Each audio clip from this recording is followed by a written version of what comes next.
ngọc hai anh đừng theo áp định mơប្រឡំលោកដល់ម៉ោង 8 ព្រឹកឯណោះហត់ចង់ងប់ហើយអូយអ្នកណាគេហ្នឹងចៅគីតាអញចង់សម្ដែងដល់ពេលណាទៀតចៅគីខ្ញុំអូនេះមិនមែនជាអតីតប្រពន្ធចិត្តអាក្រក់របស់ទូបន្តក្នុងរឿងដែលវងយីមើលទេអីម៉ែហើយខ្ញុំកំពុងយល់សប្តិហើយ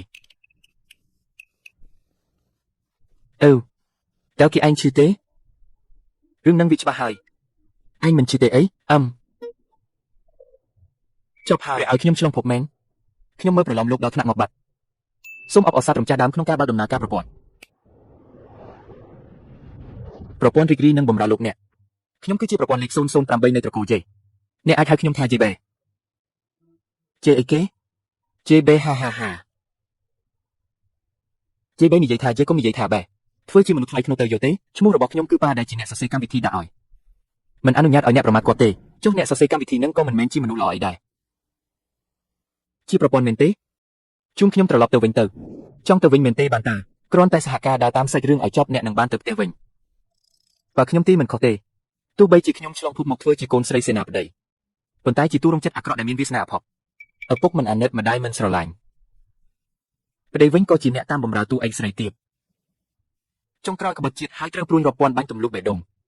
ចប់រឿងនេះខ្ញុំត្រូវទៅធ្វើជាបុគ្គលិកស៊ីប្រាក់ខែ 3,500 ម្នាក់ទៀតហាបើអញ្ចឹងសុខចិត្តមកឲ្យបាត់ទៅលោកអ្នកធ្វើការដូចគោដូចសេះមិនក៏ចរិតដូចគ្នាអញ្ចឹងខ្ញុំមិនស្ដាប់ទេចុះខ្ញុំនឹងបដូរសមត្ថភាពពិសេសហើយឧទាហរណ៍ដូចជាសមត្ថភាពអានចិត្តគ្មាននរណាម្នាក់អាចพูดកុហកនៅចំពោះមុខអ្នកបានទេយ៉ាងម៉េចដែរអស់ចាទេខ្ញុំមិនមែនជាអ្នកលួចមើលគេណាបំពេញបេសកកម្មឲ្យចប់រួចត្រឡប់ទៅពិភពកាត់វិញខ្ញុំនឹងផ្ដល់រង្វាន់ 10 លានឲ្យទៀតសង្គ្រោះពិភពលោកតែ 10 លានហ្នឹងអញឲ្យមកដូចឲ្យអ្នកសុំទានអញ្ចឹង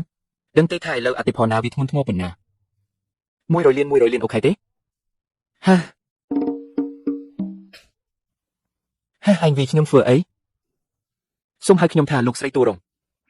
ប្រញាប់ជូនខ្ញុំទៅទីនោះទៅគ្រាន់តែជាទូរងចិត្តអាក្រក់តាបើបាន100 លានហ្នឹង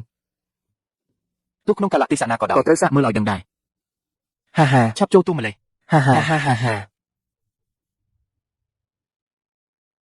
នេះហើយគឺជាខ្ញុំតែក្នុងយកសព្វទេទើបអាចមានប្តីសង្ហាដល់ថ្នាក់នេះប៉ុន្តែកាន់តែសង្ហាចិត្តគំនិតក៏កាន់តែរោគចិត្តដែរ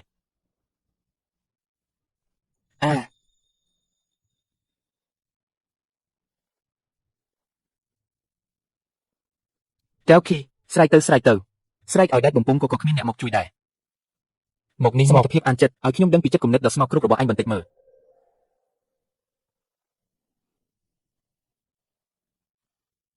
មិនក៏សមត្ថភាពអានចិត្តប្រើមិនកាត់ទៅវិញប្រហែលជាម៉ាស៊ីនបម្រើមានបញ្ហាហើយចាំបន្តិចទៀតទៅតើអាចធ្វើខ្លួនឲ្យគួរឲ្យទុកចិត្តបន្តិចបានទេតែសំឡេងចេញមកពីណាគាត់ច្បាស់ជាមិនបាននិយាយអ្វីសោះឬមួយក៏ខ្ញុំវិសូរសំឡេងក្នុងចិត្តរបស់គាត់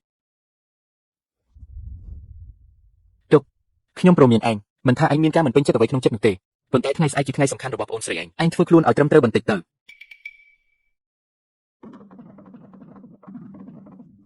មិនមែនធ្វើខ្លួនឲ្យត្រឹមត្រូវទេក្នុងវិជ្ជានុក្រមរបស់តួអង្គចិត្តអាក្រក់ដូចខ្ញុំគ្មានពាក្យថាត្រឹមត្រូវឡើយ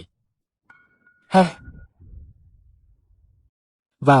គ្រាន់តែគិតដល់រឿងដែលត្រូវមកបង្កបញ្ហានៅក្នុងផ្ទះដ៏ស្កឹមស្កៃនេះពិតជាលយខ្លាំងណាស់